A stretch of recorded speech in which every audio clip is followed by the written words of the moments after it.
You ask Tiger to calculate. This deals with finding the midpoint between 2 points.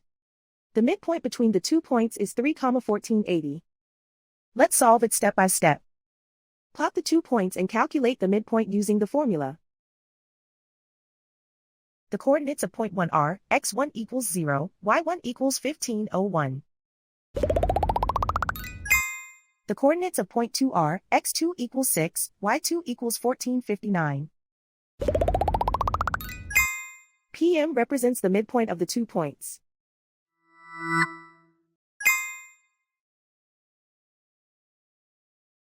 Use the x values in the midpoint formula to find the midpoints x. x1 equals 0.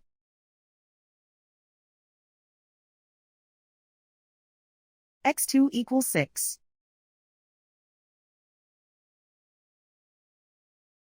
Simplify the arithmetic.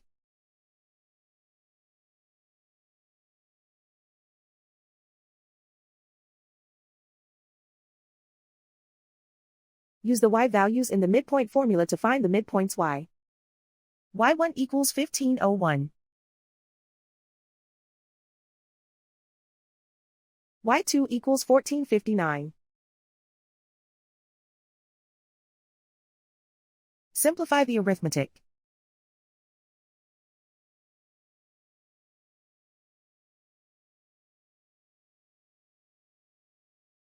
And so, the midpoint is 3,1480.